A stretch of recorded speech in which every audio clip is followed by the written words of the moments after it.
During the age of dinosaurs, the oceans were dominated by mosasaurs. Some were small, agile hunters. Others grew into giants capable of crossing vast open seas. But they were not simply larger and smaller versions of the same animal. Their bodies, jaws and teeth divided the ocean between them, each built to hunt in a different way. Today we're beginning with one of the lightest hunters in the park and moving upwards through increasingly powerful forms until we reach Mosasaurus itself. But the more we uncover from this lost world, the less certain its hierarchy becomes. Because beyond these reptiles, fossil evidence now hints at another predator. One built on a scale we are only beginning to understand, something that may have grown larger than even Mosasaurus.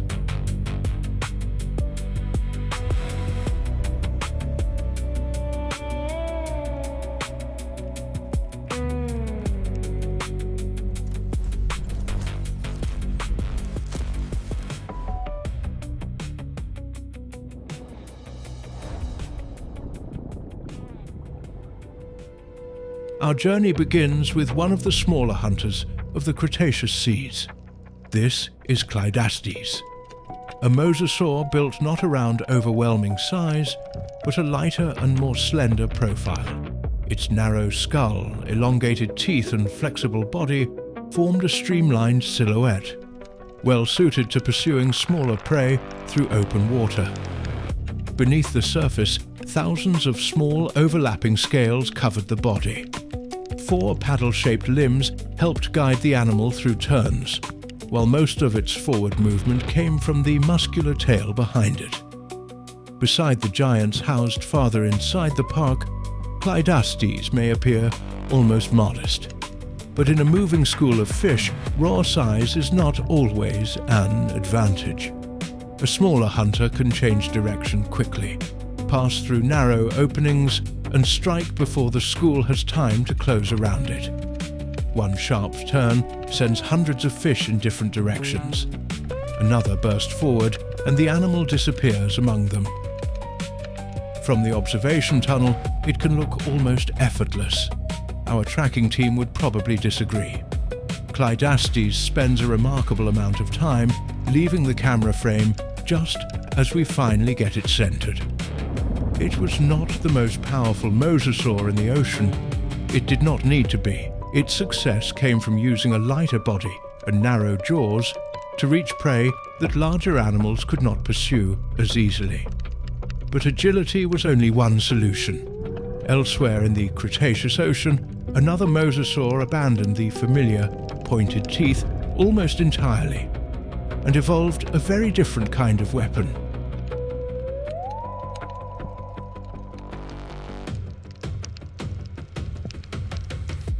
At first glance, Globidens appears to be a heavier and less hurried animal. Its head is broader, its jaws are more substantial, and hidden inside its mouth is one of the strangest sets of teeth found in any mosasaur. Near the front of the jaw, the teeth still help secure food, but farther back they become broad, rounded and heavily reinforced. These were not designed primarily to pierce soft flesh. They concentrated pressure against hard surfaces. The Cretaceous seafloor was filled with animals that carried their protection with them. Ammonites, bivalves, and other shelled prey. For most hunters, that armor made dinner considerably more complicated. Globidens had evolved a way to solve this, its own built-in shell press. Once a shell was positioned between the rounded teeth, the jaws could apply pressure over a broad area. The shell fractured, exposing food that faster but less specialized hunters might have struggled to reach. This did not make Globidens primitive or clumsy, it made it highly specialized. Evolution had opened a separate section of the food supply and given this animal the equipment to use it. Inside the reef habitat, it rarely moves with the urgency of the smaller pursuit hunters. It cruises above the shell beds, inspecting the bottom and selecting its opportunities. It is less interested in winning a race through the aquarium than in finding the one meal everyone else has overlooked. But while Globidens was becoming stronger through its jaws, another branch of the mosasaur family was becoming increasingly refined for movement.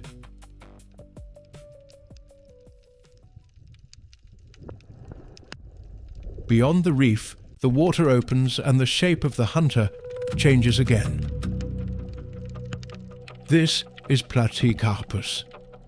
Its body was streamlined, its paddles flattened, and its tail supported a powerful crescent-shaped fluke.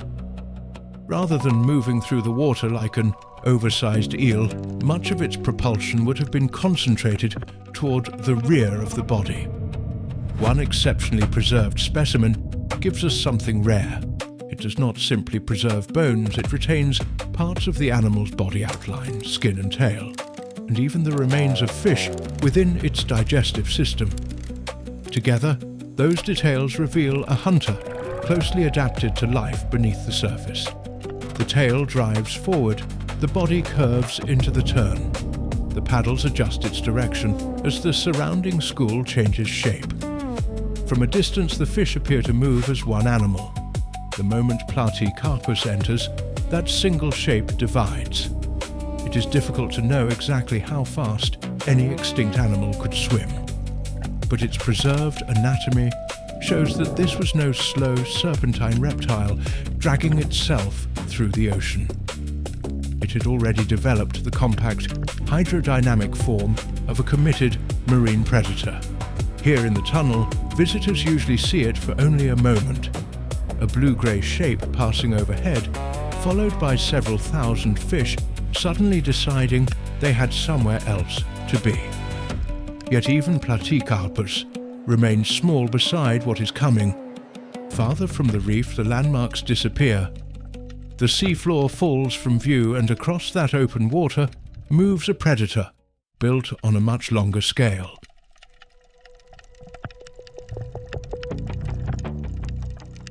The first sign of Tylosaurus is often not its head, but its length.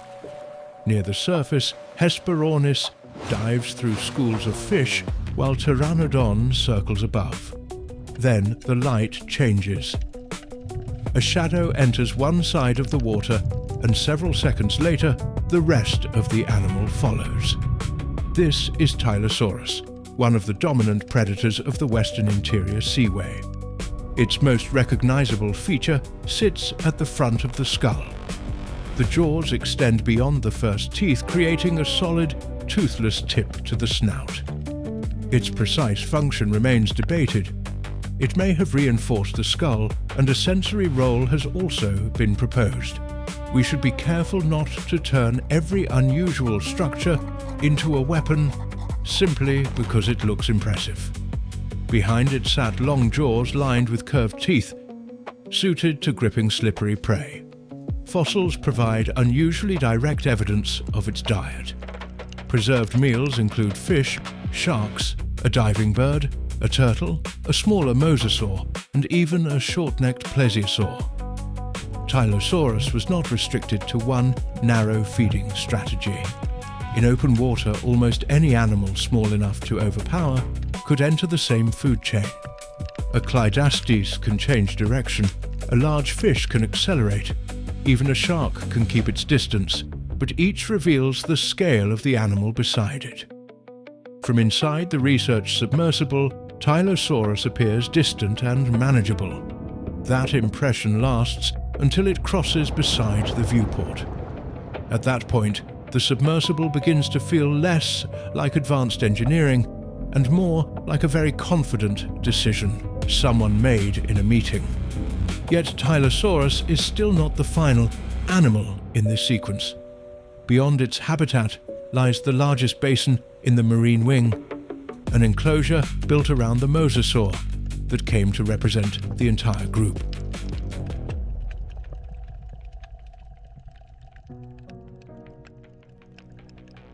For most visitors, this is the animal they have been waiting for, Mosasaurus hoffmannii.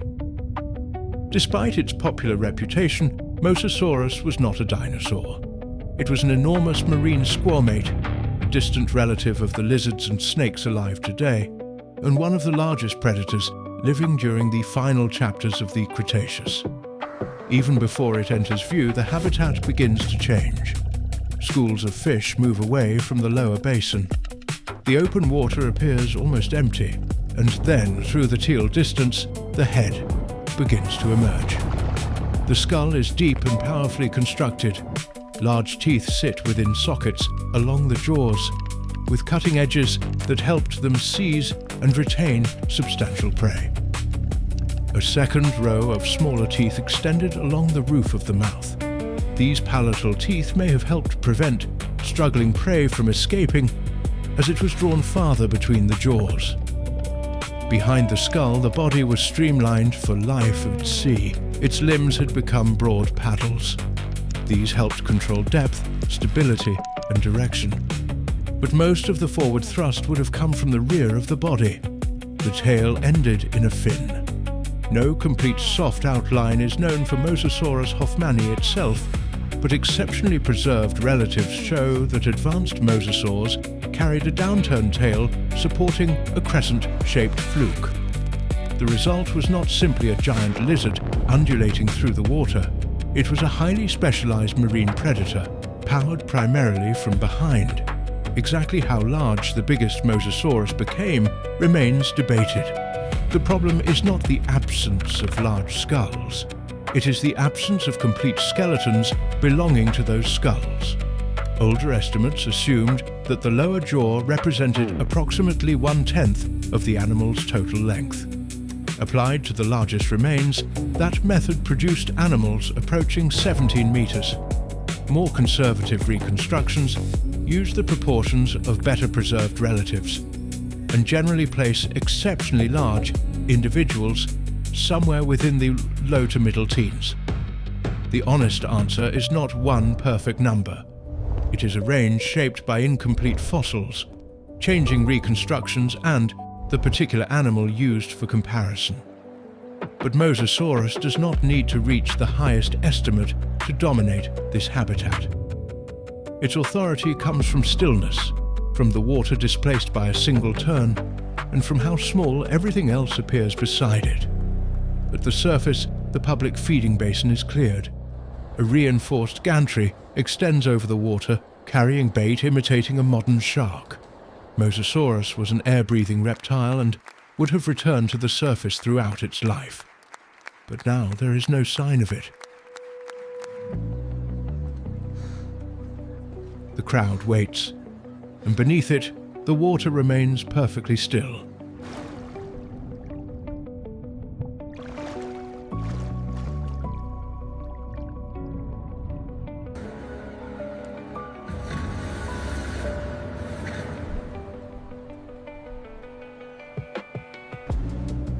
A single burst from the tail drives the head, torso, and front paddles above the surface.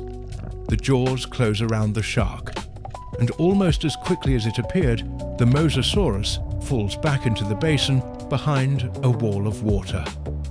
By the time the spray settles, both predator and prey are already disappearing into the depths. No fossil can confirm that Mosasaurus hoffmannii performed this exact behavior. The breach is a reconstruction, but the mechanics behind it, a tail-powered acceleration, paddles stabilizing the body, and jaws adapted to retaining large prey, are grounded in its anatomy. For generations, predators like this appear to define the upper boundary of the Cretaceous food web. Large marine reptiles stood at the top, while fish, mollusks, and other invertebrates occupied the levels beneath them. But that familiar hierarchy may be influenced by what the fossil record allows us to see. Bone and teeth preserve relatively well. Large, soft-bodied animals can disappear almost entirely, leaving behind only their hardest anatomical structures. And beneath the public habitat, inside the research collection, scientists were examining a series of fossil jaws that suggested something else had been moving through these oceans, something without bones, and possibly without a place beneath Mosasaurus.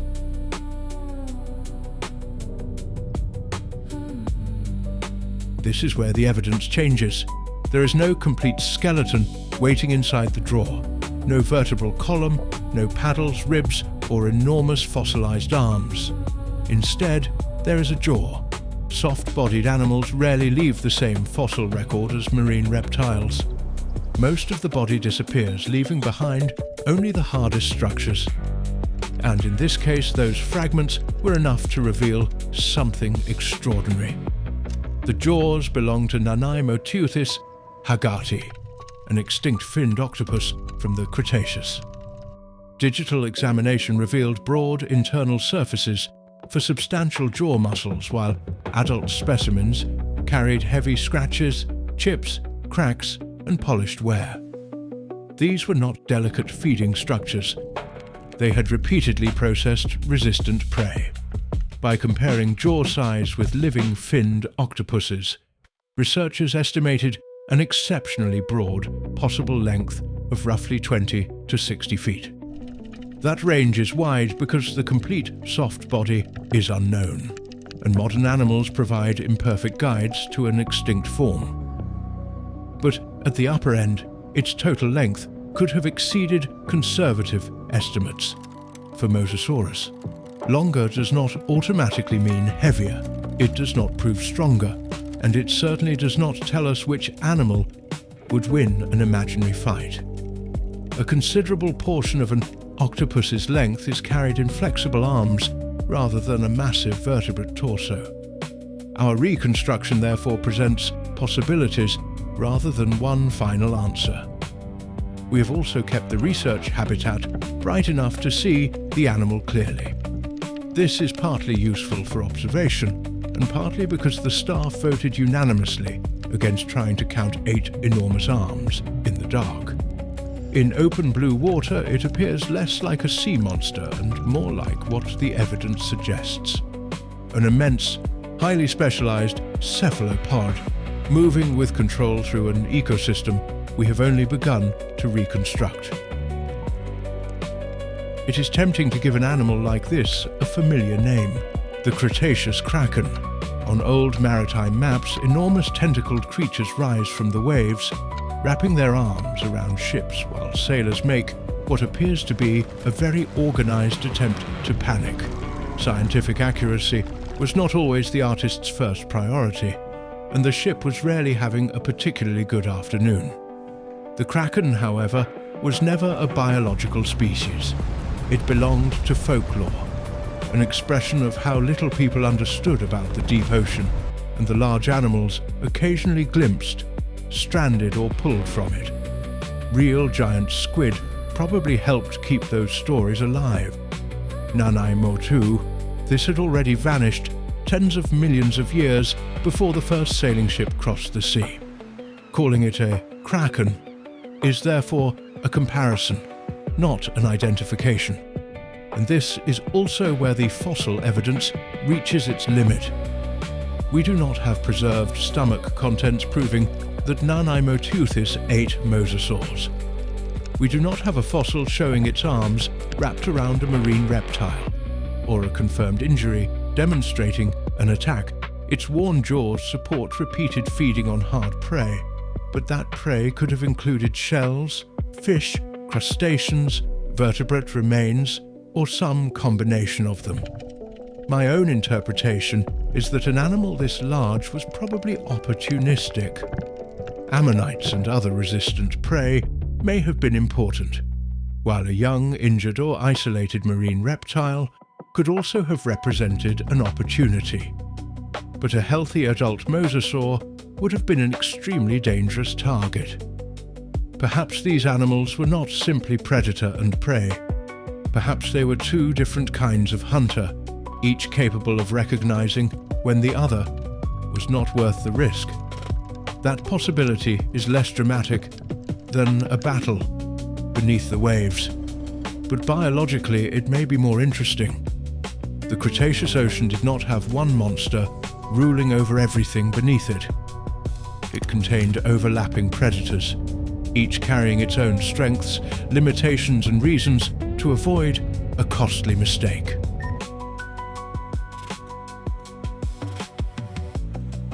As we return through the habitats, the Cretaceous ocean looks different. Clidastes relied on a lighter body and narrow jaws. Globidens opened shells that other hunters struggled to process. Platecarpus carried the streamlined form of a pursuit predator. Tylosaurus crossed open water with an unmistakable skull, and Mosasaurus turned size, mass, and powerful jaws into authority. Then Nanaimoteuthis reminds us that much of this ecosystem may still be missing. Bones and teeth fossilize readily. Soft bodies often disappear. That means the animals we know best were not necessarily the only animals that mattered. Sometimes an entire branch of the food chain can remain hidden until one small resistant fragment is finally recognized. Maybe the kraken was never one animal. Maybe it was the shape people gave to everything the ocean refused to show them. And during the age of the mosasaurs, something remarkably close to that idea may truly have existed. We asked what you wanted to see, and we've been overwhelmed by the response and deeply grateful for it. We've come to recognize many of you in the comments, and we feel the love you share for this world we're building together. Several visitors have asked us to continue exploring the prehistoric ocean. So before you leave, tell us which marine animal or which lost period of ocean history the park should investigate next. Until then, thank you for visiting the Real Dinosaur Zoo. Be kind, stay curious, and remain behind the glass at all times.